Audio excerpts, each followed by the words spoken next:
Bienvenidos y bienvenidas a mi canal Diego en la Lucha. Mientras vos vivís tu vida con normalidad, sin preguntarte si realmente trabajás de lo que te gusta, sin cuestionarte si verdaderamente sos el amo de tu propia vida y muchas veces sin siquiera imaginarte que existe un poder detrás del escenario de la vida cotidiana que te está moviendo con sus hilos como una suerte de titiritero. Somos títeres sin darnos cuenta de eso. Muchos dirán que exagero y pedirán que muestre las pruebas de lo que digo, porque claro, como decía Mark Twain, es más fácil engañar a una persona que convencerla que ha sido engañada. Hecha esta introducción, comencemos el recorrido. Para entender la realidad que vivimos, es indispensable entender por un lado cuestiones como el concepto de poder, qué tipo de sistema es el que nos envuelve y quiénes son los creadores de este sistema. Antes de ir a eso, acompáñenme. Vamos unos miles de años atrás en la historia, específicamente a la época de los faraones. Una característica que destaca este periodo es la existencia de esclavos, sacerdotes y de los reyes o faraones que fundamentaban su dominación en un poder de origen divino. O sea, convencían al resto a través del miedo al enojo de los supuestos enviados de los dioses. Con este nivel de manipulación, acompañado de castigos físicos, los faraones vivían en el lujo y la comodidad. Lo mismo podemos decir del Imperio Romano, donde el emperador gozaba de privilegios. Existían los esclavos, soldados, los abusos y los sacerdotes que reforzaban el poder divino del emperador. Ahora les pregunto una cosa, ¿por qué el pueblo o los soldados no se sublevaban para sacarle el poder al emperador? ¿Qué es el poder? ¿Cómo podemos definirlo? El poder es una cosa curiosa, milord. ¿Le gustan los acertijos? ¿Por qué? ¿Voy a escuchar uno? 3 hombres están en una habitación.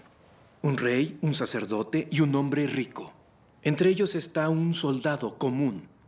Cada hombre le pide al soldado que mate a los otros 2. ¿Quién vive? ¿Quién muere?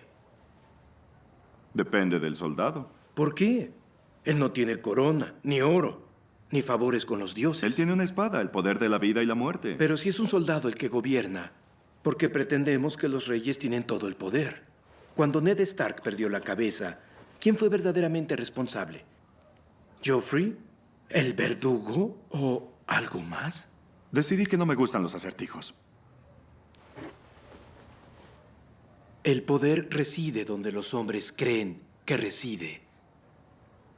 Es un truco. Una sombra en la pared. Y un hombre pequeño puede tener una gran sombra.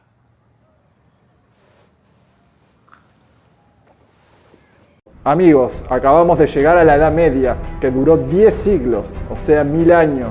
Y la realidad es que las cosas no han cambiado demasiado, ya que existen los reyes, los señores feudales, los sacerdotes y los esclavos. Por lo visto, el pueblo aún no se ha despertado. No tiene la conciencia de clase necesaria para unirse y terminar de una vez con esa ilusión llamada poder, a través de la cual se cometen los peores abusos y acciones atroces a los más débiles. Toda esta etapa está enmarcada en un paradigma llamado tomista, que justamente se caracterizaba por este poder divino del cual presumen los reyes y que no se podía cuestionar, donde la iglesia corrompida vendía las llamadas indulgencias, que era un documento que los pobres compraban con la seguridad de que después de la muerte sus pecados serían perdonados. Por supuesto que esto lo hacían los pobres, los ricos ya estaban perdonados. Con la conquista de América comienzan las primeras comercializaciones de metales preciosos y el sistema económico de la época de a poco comienza a cambiar y se le llama mercantilismo. Aquí los inicios del capitalismo comienzan a asomarse y muy de a poco empieza a constituirse una nueva clase social llamada burguesía, justamente agrupando a comerciantes, los nacientes banqueros, médicos, abogados, etc.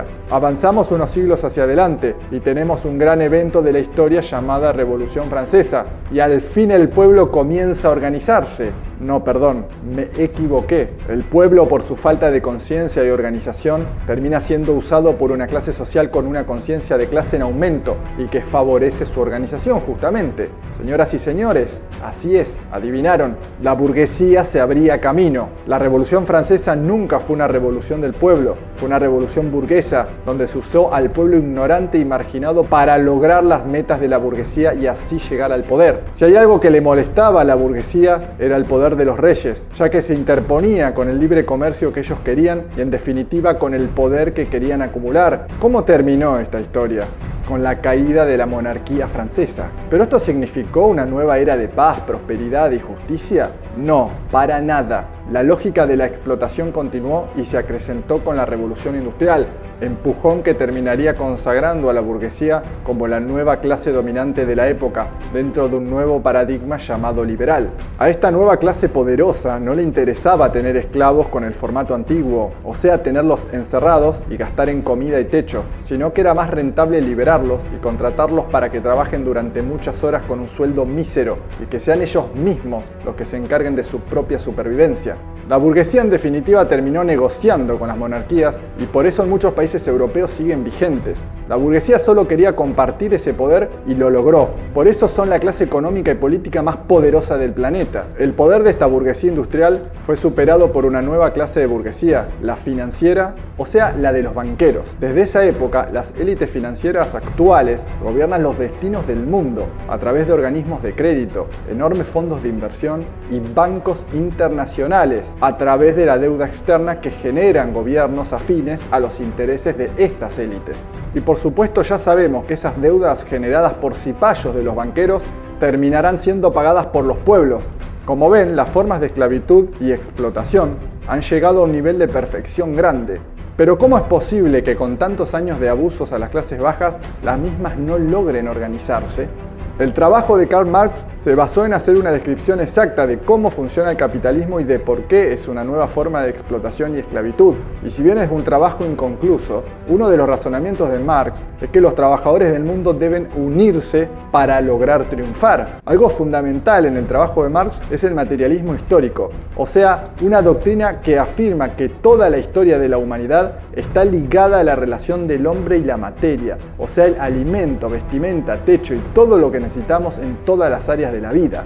Marx dice que aquel que domine las relaciones de producción, o sea la economía, será el que tenga el poder. En definitiva, como en la actualidad el que tiene el dinero es el que tiene el acceso a lo material, es el que tiene el poder. Acá nos vamos acercando a la introducción del video, en donde manifesté que existe una mano invisible que nos mueve de un lado para el otro sin que la mayoría se dé cuenta de eso. Ya que si hablamos de cuál es nuestro lugar en la sociedad, según Karl Marx, las relaciones sociales, políticas, jurídicas, etc., son dependientes del poder económico.